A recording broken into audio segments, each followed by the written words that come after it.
So, I love Disney. You likely already know this if you've watched my videos before. Though I use the premise of Disney music as a way to talk about a variety of topics, even when I am critical, it's within the context of this channel being explicitly about Disney. Maybe the term problematic fave applies. I began this channel because I think that art and media reflect culture, and I think that Disney is a great gateway that we can use to learn about the culture around us. However, I also just like Disney. I mean, why would I make videos that center around Disney if I didn't enjoy it?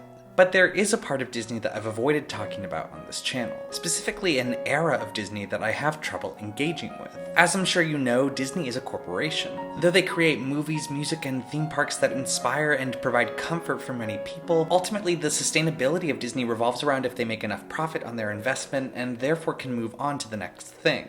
With the context that Disney began in a capitalist society and relies on people working within that society, there's also the fact that if Disney doesn't turn enough profits in their eyes, people will lose their livelihoods. We've seen the effects of this during the pandemic, with Disney sacking tens of thousands of workers while pointing to the disruption of the tourism and film industries as a reason. Whether or not people had to be laid off comes into question when you consider Disney's fraught history with unions, but I'm no economist and that's not the point of this video. What I'm saying is that Disney makes art, but they make art for money. Or if you're Michael Eisner, it's even more transparent than that. We have no obligation to make art. We have no obligation to make history. We have no obligation to make a statement. But to make money, it is often important to make history, to make art, or to make some significant statement.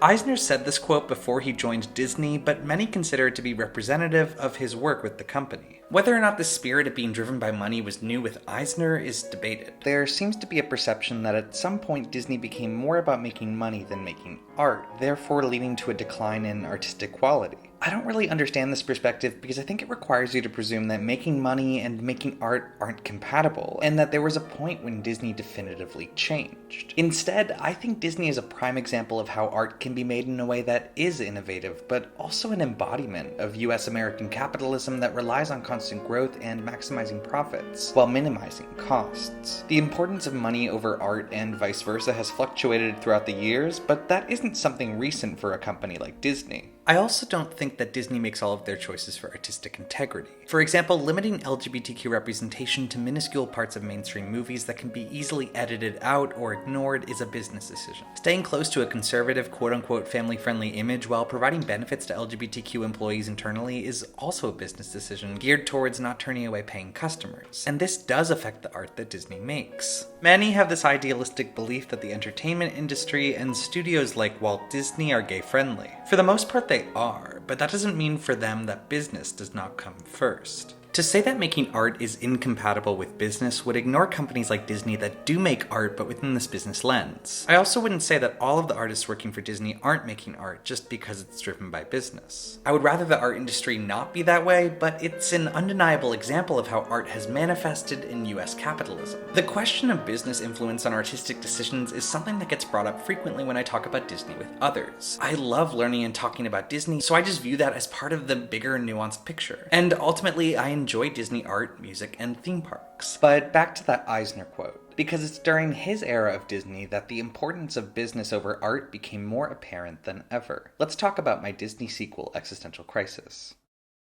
Fun to be free, to be on the move, to go for a hike or whatever you like to do. Do all there is to be done. It's fun, it's fun, it's fun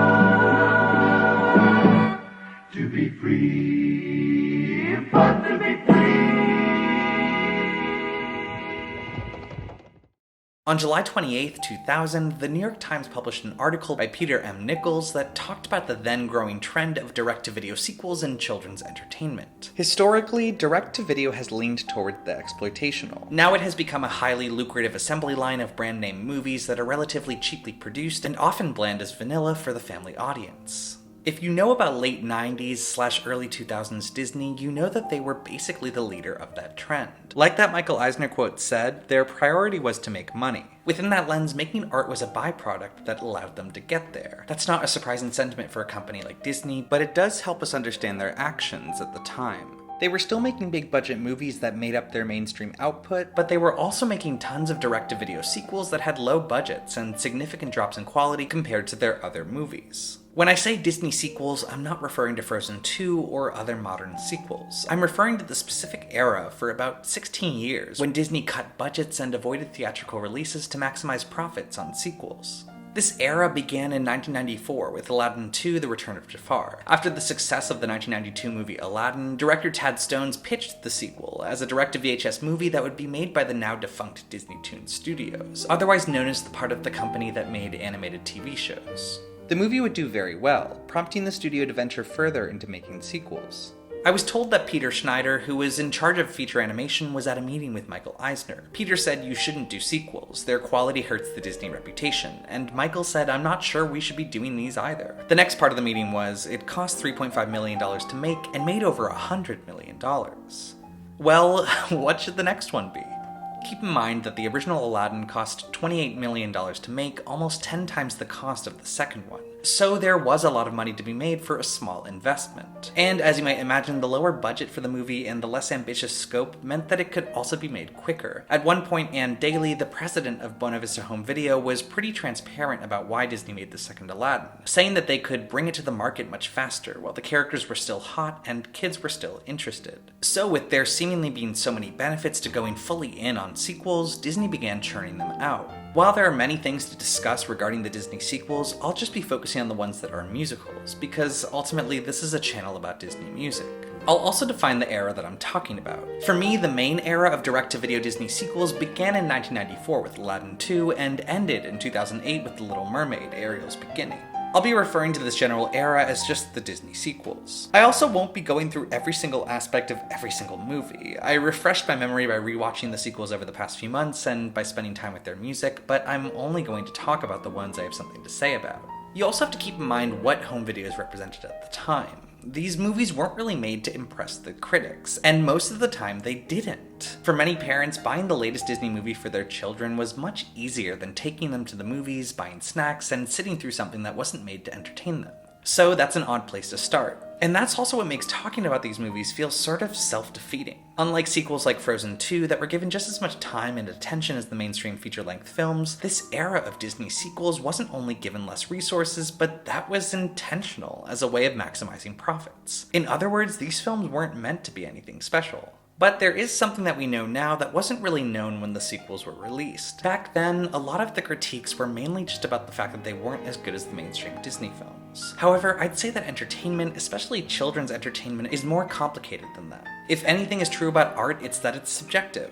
Though we try to classify art in ways that feel objective, that objectivity is still based on a subjective system. And that's something I've talked about before on this channel.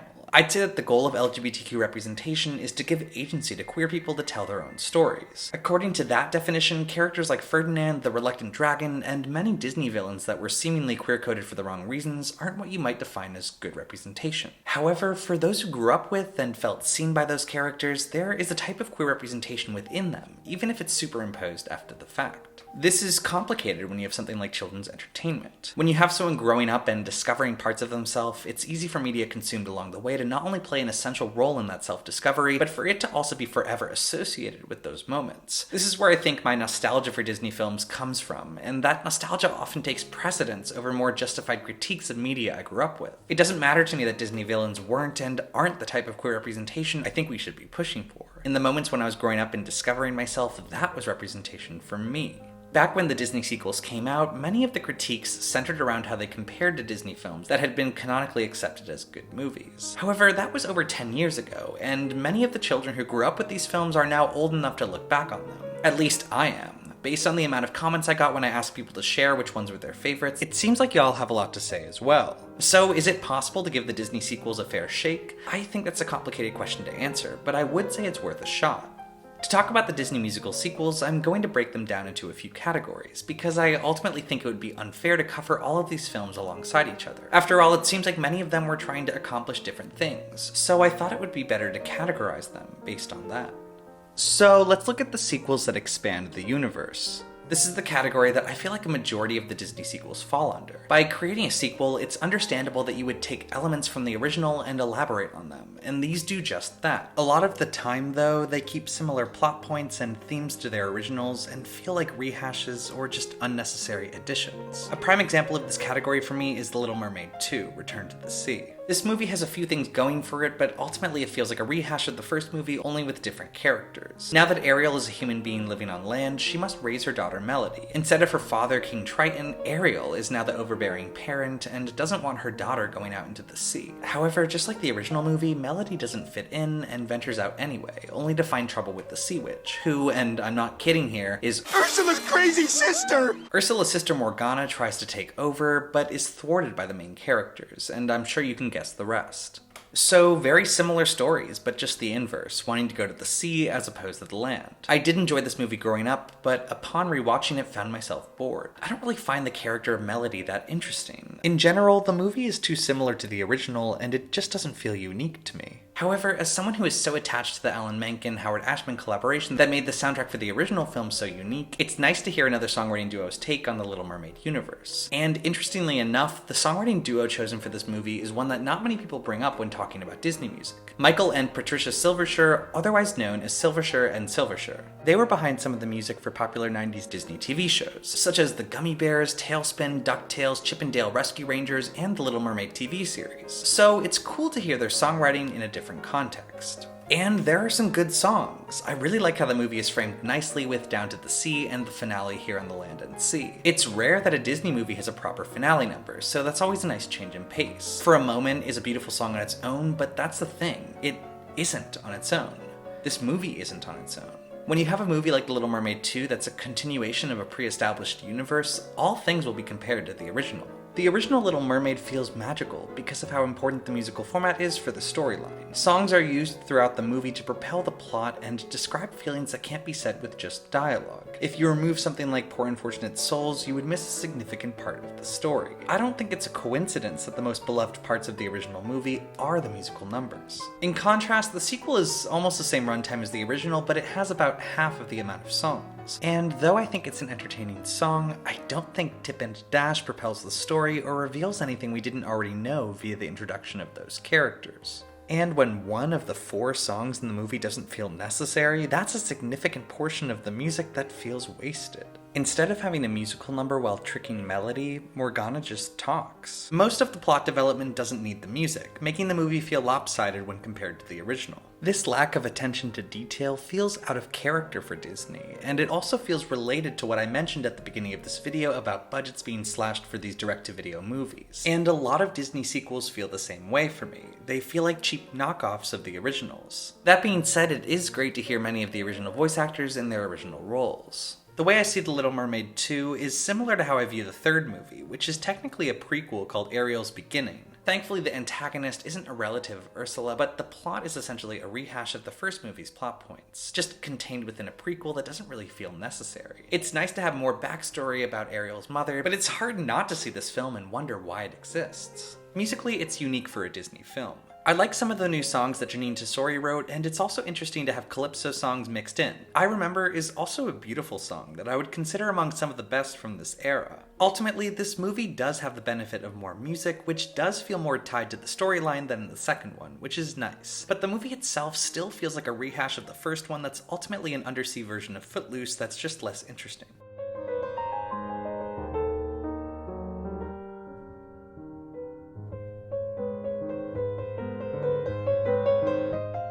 However, something I am grateful for is that this movie brought us one of the most bizarre scenes in the Disney catalog.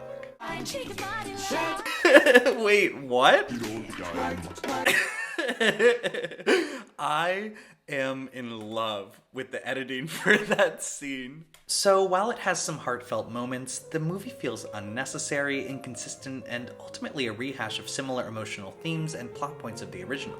A lot of the other movies from this era suffer from similar problems, and for me seemingly try to squeeze too much content out of questions that didn't really need long answers in the first place. That being said though, there are some interesting Disney numbers that came out of these movies, even if I often find myself wondering why the movies even exist. For example, you could say that Joel McNeely's Like Other Girls from Mulan 2 is a good partner to Reflection from the first movie, and it elaborates more on the general dilemma of distinguishing personal identity from what is expected of you. But similar to other Disney sequels, I'm left wondering if that elaboration was necessary. And not to say that there aren't inaccuracies and stereotypes in the original Mulan, I'll link to resources on that if you want to learn more, but the stereotypical Orientalist pentatonic nod in Like Other Girls is, well...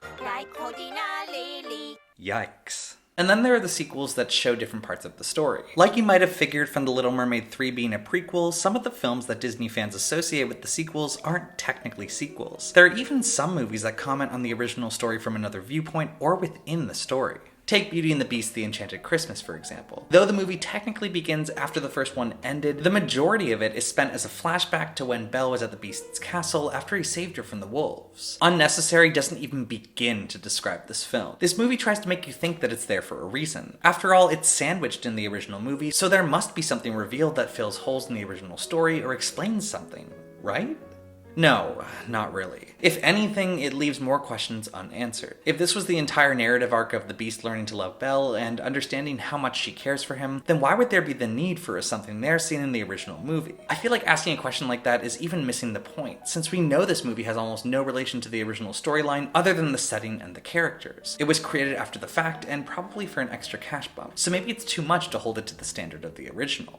In terms of Disney history, though, this film does represent something unique. After the success of the second Aladdin film, Disney opened Walt Disney Animation Canada as a way to produce more of the direct-to-video sequels while having access to the talents of Canadian animators. This was a notable step in Disney expanding their reach, but it's funny to think that the first product to come from it was The Enchanted Christmas. But let me get off my high horse and look at it this way. This movie was an afterthought to the original, but how good of an afterthought is it? Well, it's an entertaining one. Though the animation for the character aged so poorly, I do like the addition of Forte the Evil Organ, mainly because of how vibrant and engaging Tim Curry's performance is. He really gets into it, and I think that makes the movie all the more engaging.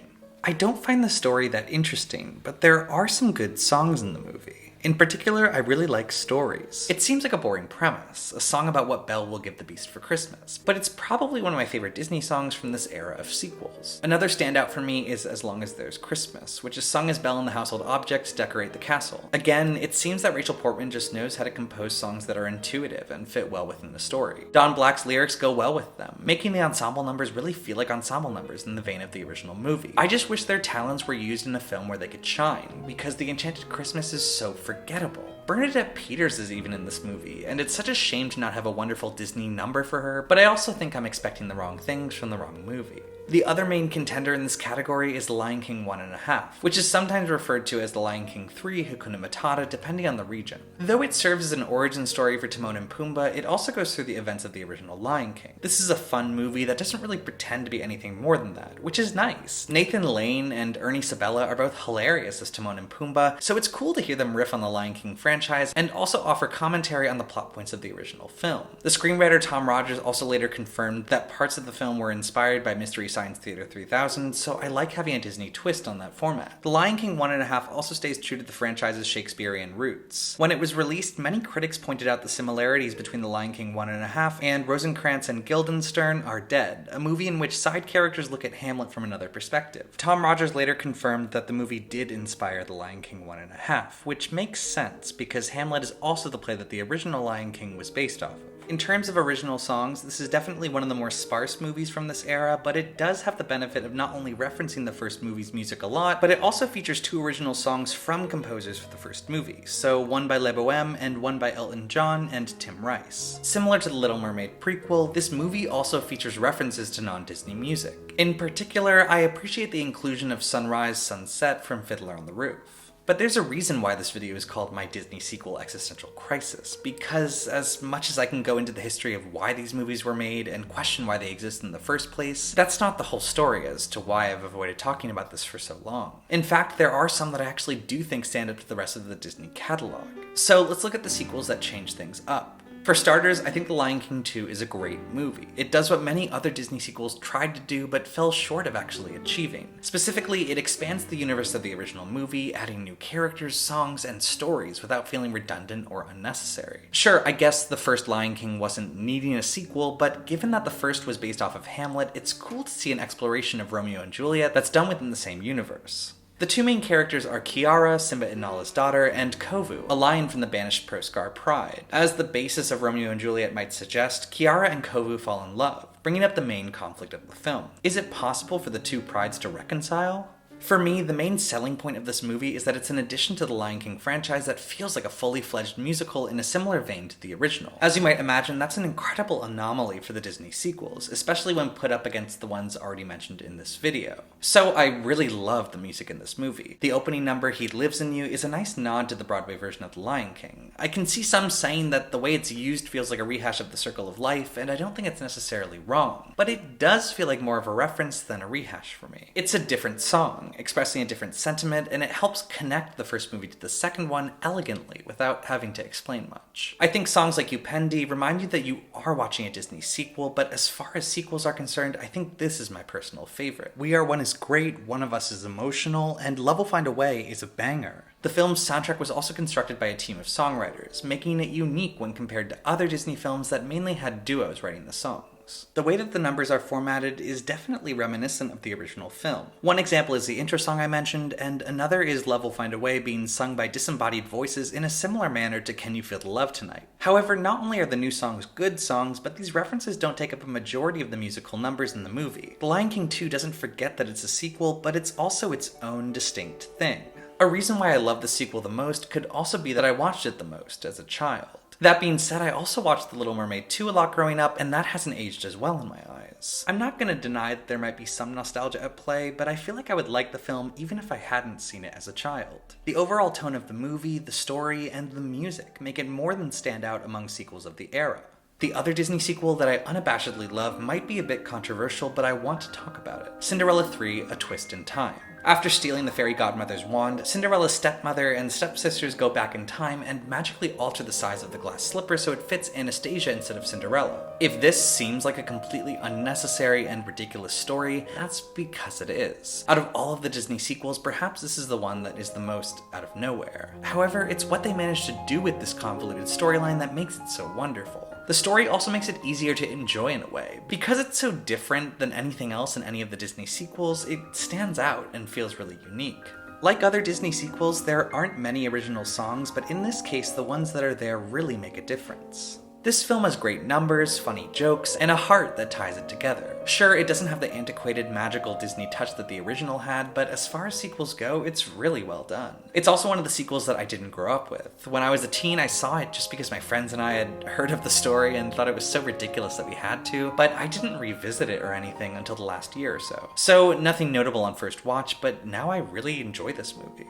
However, by far the most important reason why I think this movie is so good is because it has one of my favorite Disney songs of all time, More Than a Dream. Written by Alan Zachary and Michael Weiner, this song expresses Cinderella's feelings as she reflects on her dance with the prince at the ball and how she knows it was real even if it doesn't seem like she will end up with the prince after all. In a swift, around 2-minute sequence, the song manages to get across everything that I think is so wonderful about Disney music. Hopeful lyrics, beautiful melodies, and orchestration that's both intimate and grandiose, allowing you to experience the ambition that comes with musical theater while also being able to personally empathize with the character's desires. In my opinion, the best Disney songs do all of those things, and More Than a Dream easily ticks all of the boxes.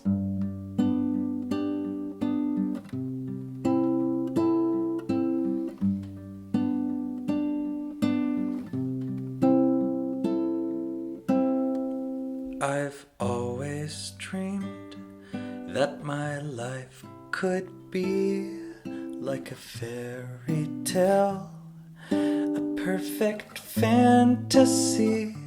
Every day a new adventure on some undiscovered shore. Was it nothing more than a dream? Then one magic night, with a single dance, I felt more than just a storybook romance. And for once my life was perfect as we glided across the floor.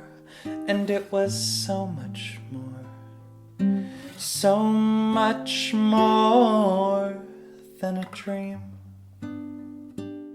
Something that I think makes this song so unique is that it also taps into a lot of the emotional turmoil that's going through Cinderella's mind. She has suffered from abuse for most of her life, and the bridge of the song specifically addresses how she's processing the situation despite being manipulated by her stepsisters and stepmother. I could say it never happened, just a dream from the start, but then I'd live my life with a broken heart.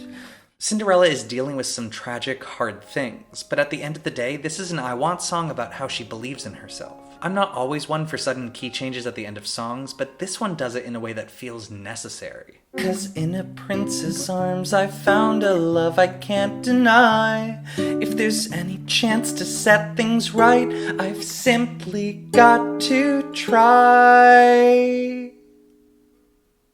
So I'll trust my heart. What else can I do? I can't live in dreams if my dreams are to come true. There's a better life that's waiting past the mountains I must climb. I will take a chance on love to get my once upon a time. On top of all of this, there's a great reprise towards the end of the movie that gives the lyrics a melancholic twinge. Even if the movie doesn't sound interesting to you, you shouldn't miss out on this song. I think it makes the whole film worth watching. The era of Disney direct-to-video sequels helps me empathize with people who see Disney movies as corporate cash grabs that are less focused on making art and more focused on using existing popular characters in order to maximize profits. The transparent philosophy of Eisner and the initial reluctance but eventual embrace of direct-to-video sequels shows this, and provides something to point to when looking to discredit the potential for Disney movies to be artistic and beautiful. And that's why I've avoided talking about this for so long. I started writing this video in August, but I just couldn't phrase my thoughts properly. I kept wondering why it was so hard for me to talk about this, why I couldn't just get my thoughts out in a way that felt nuanced enough. Maybe it's because I'm not really a cynical person. On YouTube, sometimes it feels like cynicism is rewarded and outrage goes far. I didn't really start my channel to make analysis or criticism. I started it to share history and things I find interesting, but I think because I wanted to justify why I was talking about particular things, it ended up becoming something else. But there's also the fact that at the end of the day, Disney is a company who's out to make money. I'm not denying that, nor am I trying to lessen the impact that can have when they do things like fire tens of thousands of workers during a pandemic. And I think that yes, it makes sense to me that quality would dip so starkly on releases that cut budgets and ambition in order to maximize profits. At the same time, I also don't want to make it seem like making money is an anomaly. Like I said, Disney is a business, and I don't think there was a point in their history when that changed. And I don't think that Disney's status as a mega corporation negates the genuine art and innovation that comes out of them. But maybe that's something that I shouldn't even have to address on this channel. Because that's why I'm interested in talking about Howard Ashman being a gay icon, despite the fact that his influence on queer coding was ultimately an exception within Disney's conservative history. Maybe I was right earlier when I said that problematic fave applies. If anything, this channel is a long-form exploration of what problematic fave even means. Yes, I'm definitely someone who gets genuine joy from Disney, and that's probably because I grew up alongside Disney media at very formative parts of my life. Even then, I'm just interested in detailed, thorough art in the traditions of musical theater and theme parks, so it makes sense that I'm still into Disney in ways that I didn't grow up with. I'm also someone who aligns myself with leftist politics and don't feel like my love for Disney gets in the way of that. But for me, that's not really the point. I obviously dislike many aspects of the direct-to-video Disney sequels, but that's not necessarily what interests me. Like I said at the beginning of this video, I think that Disney is a great gateway that we can use to learn about the culture around us. And when you have a company that just so happened to be at the beginning of a few developing art forms, there's a lot to talk about. When that same company created a lot of the media you grew up with at various points in your self-discovery, you might even say that by learning about how you relate to that art, you can learn a lot about yourself. So no, I wouldn't say that many of these sequels are among my favorite Disney films. And that's why I had an existential crisis when I revisited direct-to-video Disney sequels in August. But then things happened as a result of that. I was reminded that you don't need to be cynical to be critical. I also learned that it's much harder for me to explain why I like something than why I dislike it. But most importantly, I was reminded of the fact that even though we live in a complicated world where advertisements are shoved in our faces and art is mass-produced for political or financial reasons, we can take control over what we like. So let's talk about it. Do you have a favorite Disney sequel? Comment down below. Let's keep the discussion going.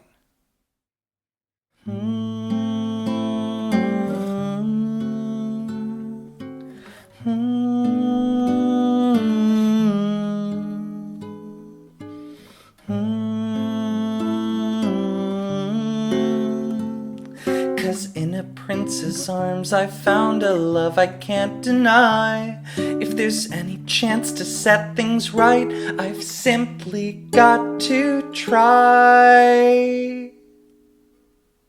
So I'll trust my heart. What else can I do?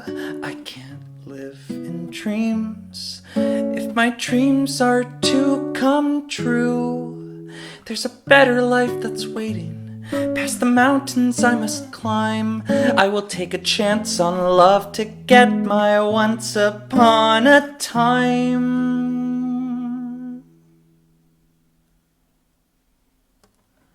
I want so much more, so much more than a dream.